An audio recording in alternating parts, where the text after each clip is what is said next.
Guys, आज हम सामाजिक विज्ञान भारत और समकालीन विषय 2 यानी कक्षा 10 यानी 10वां के इतिहास समाज पाठ्य पुस्तक पढ़ेंगे। चलिए आज कक्षा 10 का हम इतिहास शुरुआत करते हैं। चलिए हम शुरुआत ही करेंगे। आइए शुरुआत करते हैं। पहला चैप्टर क्या है ये आप पढ़ लीजिएगा। भारत का संविधान का उद्देश्य। चलिए देखते हैं पहला चैप्टर क्या है। आप लोग अनुमान लगाइए क्या चैप्टर होगा पहला। चलिए आगे आपका ये चैप्टर विषय सूची आ गया, कंटेंट आपका आ गया। खंड 1 में घटनाएं और प्रक्रिया। तो हम पहला चैप्टर क्या पढ़ेंगे? यूरोप में राष्ट्रवाद के उदय, यानी पहला चैप्टर हमको पढ़ना है यूरोप में राष्ट्रवाद के उदय कैसे हुआ।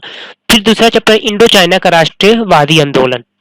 फिर तीसरा है भारत में राष्ट्रवाद। उसके बाद खंड 2 में पढ़ेंगे जीविका, अर्थव्यवस्था और समाज। भूमंडलीकृत विश्व को बनना, औद्योगिकरण का युग, काम, आराम और जीवन।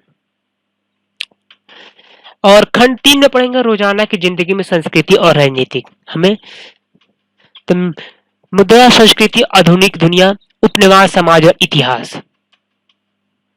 तो आज हम क्या पढ़ेंगे? पहला चैप्टर पढ़ेंगे यूरोप में राष्ट्रवाद का उदय।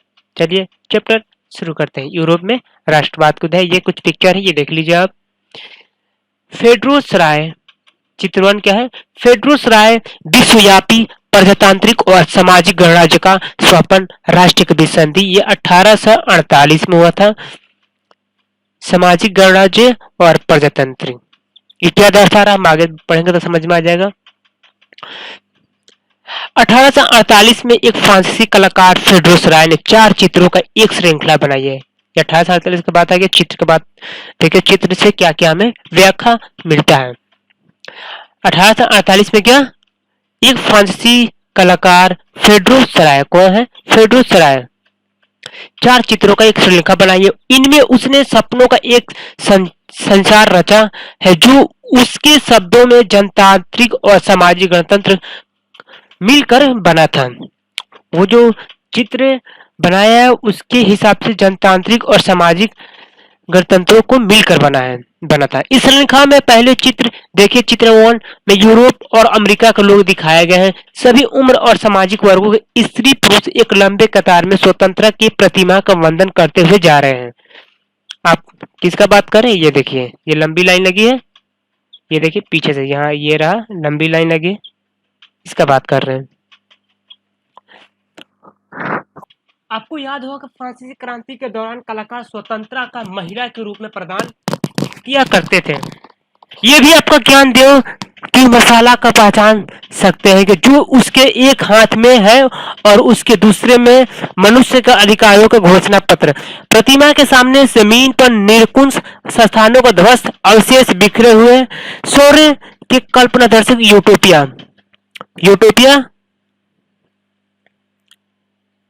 में दुनिया के लोग अलग राष्ट्र के समूह में बटे हुए हैं जिनकी पहचान उनके कपड़ों और राष्ट्रीय पोशाक से होती है। स्वतंत्रता की मूर्ति से कहीं आगे इस जुलूस का नेतृत्व कर रहे हैं संयुक्त राज्य अमेरिका और स्विट्जरलैंड। जब तक राष्ट्रीय राज्य बन चुके थे फ्रांस, जो क्रांतिकारी तिरंगे पहचान जा सकता है। प्रतिमा के पास अब नए शब्द यहाँ पढ़ लेते हैं। क्या है? निरंकुशवाद, ऐसे सरकार की शासन व्यवस्था जिसकी सत्ता पर किसी प्रकार का कोई अंकुश नहीं होता है। इतिहास में ऐसी राजशाही सरकार को निरंकुश सरकार कहा जाता है जो अत्यंत केंद्रीकृत सैन्य बल पर आधारित और दमनकारी सरकार होती है। कल्पना यूटोपिया का एक ऐसा समाज की कल्पना जो इतना आदर्श हो इसका साकार होना लगभग असंभव होता है। यूटोपिया का मतलब एक ऐसा समाज जिसका इतना आदर्श, इतना आकर्षित हो, जिसको हम साकार, असंभव मतलब लगभग असंभव होता है, उसको हम मान ही नहीं सकते, फिर भी असंभव होता है, इसको हम यूटोपिया कहते हैं। आपकी राय में चित्र 1 किस प्रकार कल्पना दर्शित दृष्टि का प्रतिबंध करता है?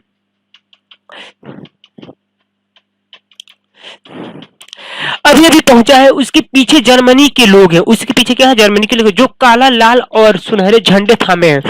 ये दिलचस्प है कि जिस समय सर्वे ने ये छवि निर्मित की जर्मन लोग तब तक एक संयुक्त राष्ट्र का हिस्सा नहीं बने थे।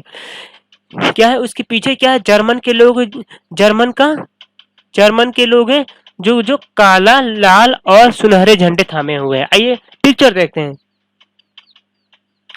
इसमें खास दिख नहीं रहा है, शायद ये लगता है ये झंडे थामे हुए हैं। ये था। ये दिलचस्प है कि जिस समय सर्वे ने छवि निर्मित की, जर्मन लोग तब तक एक संयुक्त राष्ट्र का हिस्सा नहीं बने थे। वह 1848 को उग्रवादी के उम्मीदों को अभिव्यक्त है, जिनमें अनेक जर्मन भाषी रियासतों का एक प्रजातांत्रिक संविधान के अंतर्गत एक राष्ट्र राज्य का गठित करने की चाह थी। जर्मन लोगों की बाद ऑस्ट्रिया दो सिलसिलाओं की राजशाही लंबोर्डिया, पोलैंड, इंग्लैंड, आयरलैंड, हंगरी के रूस के लोग हैं। जर्मन लोग के बाद क्या है? ऑस्ट्रिया है। ऑस्ट्रिया दो राजशाही लंबर्डी, पोलैंड, इंग्लैंड, आयरलैंड, हंगरी के और रूस के लोग हैं। ऊपर स्वर्ग से ईसा मसीह के संत में फरिश्ते इस दृश्य का अपनी नजर जमाए हुए चित्रकार ने उनका इस्तेमाल दुनिया में राष्ट्रों के बीच भाईचारा का प्रतीक रूप में किया है। इस अध्याय में ऐसे कई विषय उठाए जाएंगे जिनकी काल्पनिक अभिव्यक्ति सौर्य ने चित्र 1 में की थी। 19वीं सदी के दौरान राष्ट्रवाद एक ऐसी ताकत बनकर उभरा जिसने यूरोप में राजनीतिक और मानसिक जगत के भारी परिवर्तन ला दिया। इन परिवर्तनों का अत्यंत यूरोप बहुराष्ट्रीय वंशीय साम्राज्य का स्थान पर राष्ट्रीय राज्य का उदय हुआ। राष्ट्र राज्य का उदय हुआ। यूरोप में लंबे समय से एक ऐसे आधुनिक राज्य गतिविधियां और विचार विकसित हो रहे थे जिसमें स्पष्ट रूप से परिभाषित क्षेत्र के प्रभुसत्ता के एक केंद्रीय शक्ति की थी। लेकिन राष्ट्र राज्य के न केवल उसके शासकों बल्कि उसके अधिकांश नागरिकों में एक साझा पहचान का भाव और साझा इतिहास का विरासत के भावना थे। साझेपन का की ये भावना अनंत काल से नहीं था। ये संघर्षों के नेताओं तथा आम लोगों की सरगर्मियों से निर्मित हुई थी। ये अध्ययन उन विविध प्रक्रिया पर प्रकाश डालेंगे जिनके तहत 19वीं सदी यूरोप में राष्ट्र राज्य का राष्ट्रवाद का अस्तित्व में आए। अर्नस्ट रेनन राष्ट्र क्या है?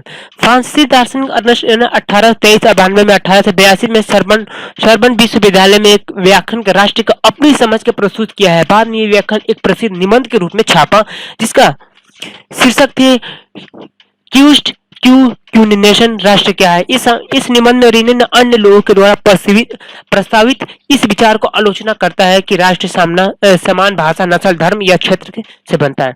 एक राष्ट्र लंबे प्रयास, त्याग और निष्ठा की चरम बिंदु होता है। शौर्य, वीरता के वृत्त अतीत महान पुरुषों को नाम पर गौरव, ये वो सामाजिक पूंजी है जिस पर एक राष्ट्रीय विचार आधारित किया जाता है। अतीत की ये समान गौरव का होना, वर्तमान में एक समान इच्छा संकल्प का होना, साथ मिलकर रहा महान काम करने आगे ऐसे काम करने की इच्छा एक जन समूह होने की है। ये सब जरूरी शर्त है। अंत में राष्ट्र एक बड़ी और व्यापक एकता यानी उसका अस्तित्व रोज होने वाले जनमत संग्रह है। प्रांत में उसकी निवासी का अगर सलाह ली जाने की किसी भी अधिकार को, तो वो निवासी ही है। किसी देश के विलय करने या किसी देश को उसकी इच्छा के विरुद्ध कब्जा जमाए रखने का एक राष्ट्र का वास्तव में कोई दिलचस्पी होती नहीं। राष्ट्रीय अस्तित्व में होना एक अच्छी बात है, बल्कि ये एक जरूरत भी है कि उनका होना स्वतंत्र गारंटी, और अगर दुनिया में केवल एक कानून है उसका केवल एक मालिक होता, स्वतंत्र लोप हो जाएगा। नए शब्द के बारे में हम पढ़ेंगे जनमत संग्रह, जो हमने ऊपर पढ़ा था। अर्नेस्ट रेनिन के राष्ट्रवाद क्या है। जनमत संग्रह एक प्रत्यक्ष मतदान जिसके जरिए एक क्षेत्र के सभी लोगों के प्रस्ताव में स्वीकार या अस्वीकार करने के लिए पूछा जाता है। चर्चा करते हैं।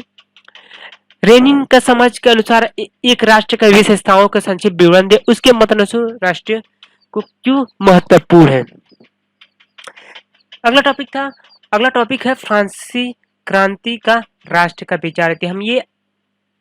हम अगले वीडियो में पढ़ेंगे। तो नेक्स्ट वीडियो के लिए इंतजार किए। धन्यवाद।